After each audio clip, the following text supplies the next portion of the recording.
power to see the future. It started when he turned the failsafe key. There had to be a side effect of this bioelectric magnetic energy that's been contained behind this wall. So Desmond suddenly becomes conscious in his past.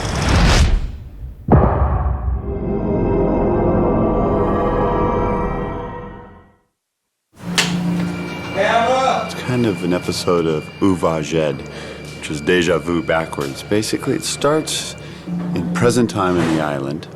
He has a flashback, which is in a way kind of a flash forward, because his flashback sends him to London, which is in a past time when he's a little bit younger, but he sees the future of when he was older and on the island.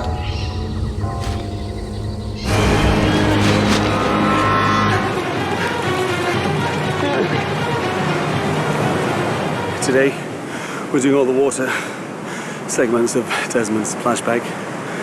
Well, this is prior to his flashback, where he saves Claire. Here we go, and action.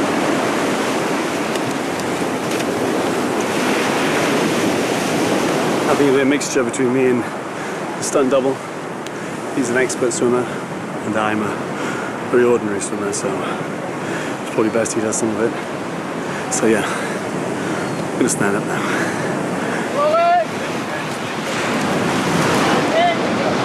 Nails on Andy. Ready, and action!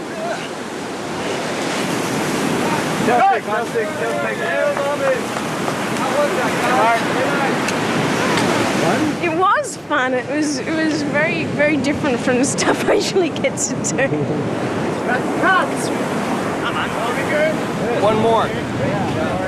From How Did You Know? From Dom. Ready, and action! How did you know she was drowning? That guy sees a future, dude. It was Jorge trying to get drunk. I suggested earlier on that he should drink a bottle of whiskey. He said, no, I don't need to drink a bottle of whiskey. I'm going to do 10 or 15 whirly gigs. You call them whirly gigs? Whirly turns. As shown here. Check this out. This comes from the De Niro Pacino School of Acting. Wow. We thought it would be very cool for Hurley and Charlie to really force him to tell them how is it that Desmond knows these things that are going to happen, but they wouldn't like the answer once they got it. Thanks for the drink, pal. Hey, I don't know what you're doing. You think because you turned some key that makes you a hero? I know a coward when I see one. You don't want to know what happened to me! You don't want to know what happened! Yeah, okay. Thank you. I just had a cracked it against, I think, Dominic's knee. He's obviously got stronger knees than I have. Messing around with the big boys, you know. That's what you get. How's your widow knee? Your widow knee?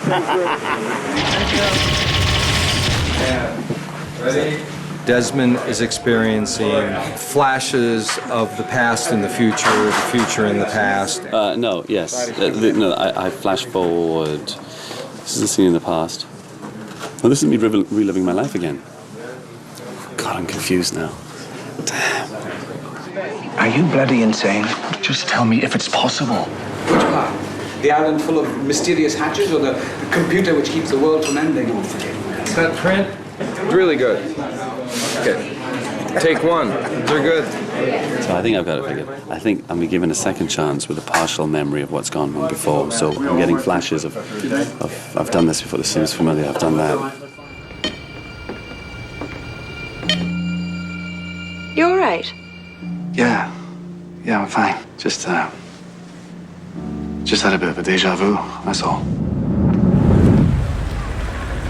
Today we were on the streets of Honolulu, Chinatown, filming a scene where Desmond sees a young Charlie, hence beautiful good looks, busking on the streets of London for his supper. A fiver, thank you very much. Where do I know you from? Charlie obviously thinks he's a loon. This is the point where I think Desmond is convinced he realizes that he can predict the future. It was today, I remember, this was real. No, I remember. One would argue the first time that series of events happened, Desmond probably never approached Charlie, didn't even recognize him. He just walked out of Widmore's office and kind of kept on going. So there the paradox effect takes place, and you wonder, did Desmond change anything when he was back there? I think it was one of our more successful episodes in creating another place, creating England. And it was a combination of locations that Jim Triplett and our team found that we could then fake, like Charlie Plain in that street or the underground station. We had a little tunnel, but nothing else was there. We put England behind.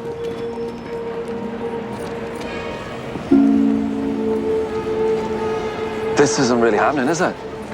I've had a concussion. I've manifested you.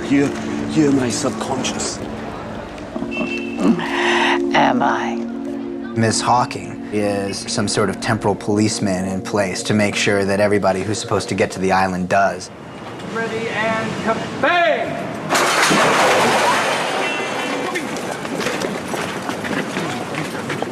That man was supposed to die.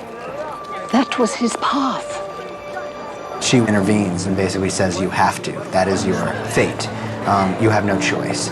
And it comes back to this sort of idea of free will on a very sort of grand scale. I've got the ring. She'll say yes.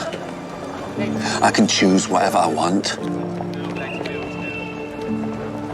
It seems that in different times, things can change, but, as Mrs. Hawkins says, the universe has a way of course correcting. I can't do this. You can't do what? Us. Okay, keep her rolling, fake the throw.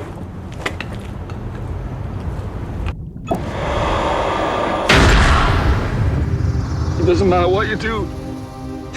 You can't change it. You are going to tell me what happened to you? When I turned that key, my life flashed before my eyes.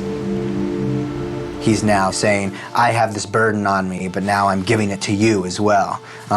Charlie, you're gonna die. And we've always thought it was a really cool episode.